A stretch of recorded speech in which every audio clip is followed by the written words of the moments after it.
पंचमो अध्याय। देवताओं द्वारा देवी की स्तुति। चंड मुंड के मुख से अंबिका देवी के रूप की प्रशंसा सुन शंभ का उनके पास दूत भेजना और दूत का निराश लौटना। विनियोगा। ओम अस्य उत्तर चरितस्य रुद्र ऋषि महा सरस्वती देवता निष्ठुप छंद धीमा शक्ति ब्राह्मरी बीजम सरस्वती सूर्यस्तत्वम संवेद स्वरूपम श्री महा सरस्वती प्रत्यर्थे उत्तर चरित्र पठे। विनियोगा। ध्यानम। ओम घंटाशूल हलानि शंख मुसले चक्रम धनुसायकम हस्ताब्जोर्दधीतिम घनांत विल सच्ची तांशु तुल्य प्रभाम गौरी देह समुद्भवाम त्रिजगतमाधार भूताम महा पूर्व मत्र सरस्वती मनु भजे शुंभादि दैत्यादि मर्दनीम। ऋषि कहते हैं, पूर्व काल में शंभ और निशंभ नामक असुरों ने अपने बल के घमंड में आकर सचिपति इंद्र के हाथ से तीनों लोकों का राज्य और यज्ञ भाग को छीन लिए। वे ही दोनों सूर्य चंद्रमा कुबेर यम और वरुण के अधिकार का भी उपयोग करने लगे। वायु और अग्नि का कार्य भी वे ही करने लगे। उन दोनों ने सब देवताओं को अपमानित कर राज्य भ्रष्ट पराजित अधिकारहीन करके स्वर्ग से निकाल दिया। उन दोनों महान असुरों से तिरस्कृत देवताओं ने अपराजिता देवी का स्मरण किया और सोचा, जगदम्बा ने हम लोगों को वर दिया था कि आपत्ति काल में स्मरण करने पर मैं तुम्हारी सब आपत्तियों को तत्काल ही नाश कर दूंगी। यह विचार कर देवता गिरिराज हिमालय पर गए और वहां भगवती विष्णु माया की स्तुति करने लगे। देवता बोले, देवी को नमस्कार है, महादेवी शिवा को सर्वदा नमस्कार है, प्रकृति एवं भद्रा को प्रणाम है। हम लोग नियम पूर्वक जगदम्बा को नमस्कार करते हैं, रौद्रा को नमस्कार है, नित्या गौरी धात्री को बारंबार नमस्कार है, ज्योत्सनामयी चंद्र रूपिणी एवं सुख स्वरूपा देवी को सतत प्रणाम है। शरणागत गतों का कल्याण करने वाली वृद्धि और सिद्धि रूपा देवी को हम बारंबार नमस्कार करते हैं। नैऋति राक्षसों की लक्ष्मी, राजाओं की लक्ष्मी, शर्वाणी शिव पत्नी स्वरूपा आप जगदम्बा को बार बार नमस्कार है। दुर्गा दुर्गपारा सारा सर्वकारिणी ख्याति कृष्णा धूम्रा देवी को सर्वदा नमस्कार है। अत्यंत सौम्य तथा अत्यंत रुद्र रूपा देवी को हम नमस्कार करते हैं, उन्हें हमारा बारंबार प्रणाम है। जगत की आधारभूताकृति देवी को बारंबार नमस्कार है। जो देवी सब प्राणियों में विष्णु माया के नाम से कही जाती हैं, उनको नमस्कार है, उनको नमस्कार है, उनको बारंबार नमस्कार है। जो देवी सब प्राणियों में चेतना कहलाती हैं, उनको नमस्कार है, उनको नमस्कार, उनको बारंबार नमस्कार है। जो देवी सब प्राणियों में बुद्धि रूप से स्थित है, उनको नमस्कार है, उनको नमस्कार है, उनको बारंबार नमस्कार है। जो देवी सब प्राणियों में निद्रा रूप से स्थित है, उनको नमस्कार है, उनको नमस्कार है, उनको बारंबार नमस्कार है। जो देवी सब प्राणियों में शुद्ध रूप में स्थित है, उनको नमस्कार है, उनको नमस्कार है, उनको बारंबार नमस्कार है।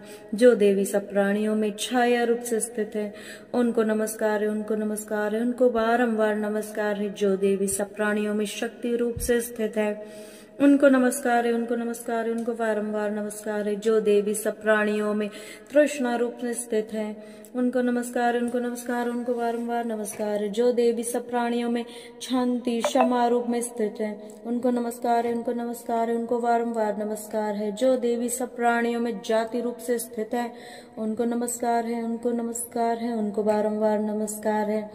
जो देवी सब प्राणियों में लज्जा रूप से स्थित है, उनको नमस्कार है, उनको नमस्कार है, उनको बारंबार नमस्कार है।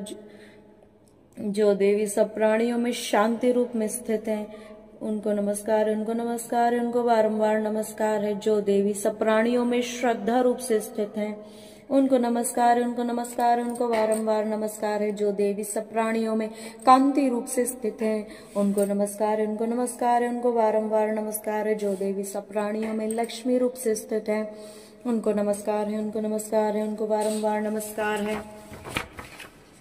जो देवी सब प्राणियों में वृत्ति रूप से स्थित है, उनको नमस्कार है, उनको नमस्कार, उनको बारंबार नमस्कार है। जो देवी सब प्राणियों में स्मृति रूप से स्थित है, उनको नमस्कार है, उनको नमस्कार, उनको बारंबार नमस्कार है। जो देवी सब प्राणियों में दया रूप से स्थित है, उनको नमस्कार है, उनको नमस्कार, उनको बारंबार नमस्कार है। जो देवी सब प्राणियों में तृष्णा रूप से स्थित है, उनको नमस्कार, उनको नमस्कार, उनको बारंबार नमस्कार। जो देवी सब प्राणियों में मातृ रूप से स्थित है, उनको नमस्कार है, उनको नमस्कार है, उनको बारंबार नमस्कार है। जो देवी सब प्राणियों में भ्रांति रूप से स्थित है, उनको नमस्कार है, उनको नमस्कार है, उनको बारंबार नमस्कार है। जो देवी सब प्राणियों में इंद्रिय वर्ग की, जो देवी सब प्राणियों में भ्रांति रूप से स्थित है, उनको नमस्कार है, उनको नमस्कार है, उनको बारंबार नमस्कार है। जो जीवों के इंद्रिय वर्ग की अधिष्ठात्री देवी सब प्राणियों में सदा व्याप्त रहने वाली उन व्याप्ता देवी को बारंबार नमस्कार है।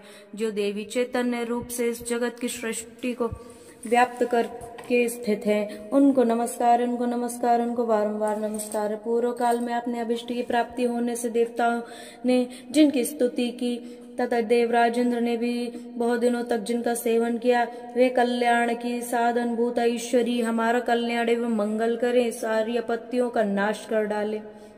उद्दंड दैत्य से सताए हुए हम सभी देवता जिन परमेश्वर को इस समय नमस्कार करते हैं, जो भक्ति से विनम्र पुरुषों द्वारा स्मरण किए जाने पर तत्काल ही संपूर्ण विपत्तियों का नाश कर देती हैं, उन जगदम्बा माता को नमस्कार है। वे जगदम्बा माता हमारा संकट दूर करें। ऋषि कहते हैं, राजन इस प्रकार सब देवताओं स्तुति कर रहे थे, उस समय पार्वती देवी गंगा जी के जल में स्नान करने के लिए वहां आई। उन सुंदर भौहों वाली भगवती ने देवताओं से पूछा, आप लोग यहाँ किसकी स्तुति करते हैं? तब उन्हीं के शरीर कौश से प्रकट हुई शिवा देवी बोली, शुंभ दैत्य तिरस्कृत युद्ध में न शुंभ से पराजित हो एकत्रित हुए समस्त देवता यहाँ मेरी ही स्तुति कर रहे हैं। पार्वती देवी के शरीर कौश से अंबिका देवी का प्रादुर्भाव हुआ, इसलिए वो समस्त लोकों में कौशिकी कही जाती। कौशिकी के प्रकट होने के बाद पार्वती देवी का शरीर एकदम काले रंग का हो गया, अतः वे हिमालय पर रहने वाली कालिका देवी के नाम से विख्यात हुई। तदंतर शुंभ और निशुंभ के भृत्य चंड मुंड वहां आए। उन्होंने परम मनोहर रूप धारण करने वाली भगवती अंबिका को देखा। फिर वे शुंभ के पास जाकर बोले, महाराज, एक अत्यंत मनोहर स्त्री है जो अपने एक दिव्य कांति से हिमालय को प्रकाशित कर रही है। वह सत्तर रूप कहीं किसी ने नहीं देखा होगा, असुरेश्वर पता लगाइए। वह देवी कौन है, उसे ले लीजिए। स्त्रियों में तो वह रत्न है, उसका प्रत्येक अंग बहुत सुंदर है, तो तब वह अपने श्रीअंगों की प्रभा से संपूर्ण दिशाओं को प्रकाश फैला रही हैं।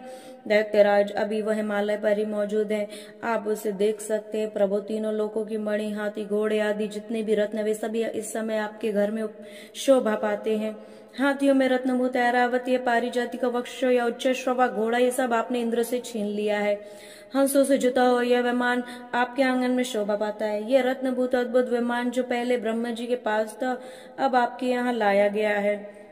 यह महापद्म नामक निधि जो आपने कुबेर से छीन लाए थे, समुद्र वह भी आपके पास है। समुद्र ने भी आपको किंजलकिनी नाम की माला भेंट की है, जो केसर से सुशोभित और जिसके कमल कभी कुमलाते नहीं है। स्वर्ण की वर्षा करने वाले वरुण का छत्र भी आपके घर में शोभा पाता है। यह श्रेष्ठ रथ जो पहले प्रजापति के अधिकार में था, अब आपके पास मौजूद है। दैत्येश्वर, मृत्यु की क्रांतिदा नाम की शक्ति भी आपने छीन ली है।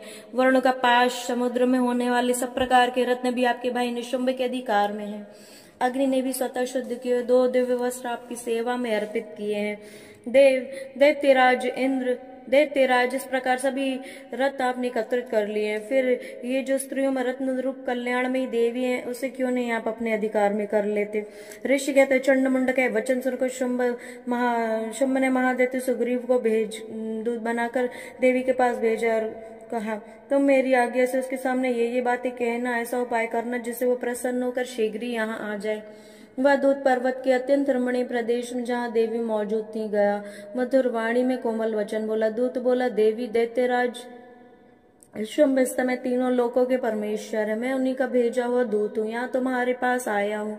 उनकी आज्ञा सदा सब देवता एक स्वर से मानते हैं, कोई उसका उल्लंघन नहीं कर सकता। वे संपूर्ण देवताओं को परास्त कर चुके हैं।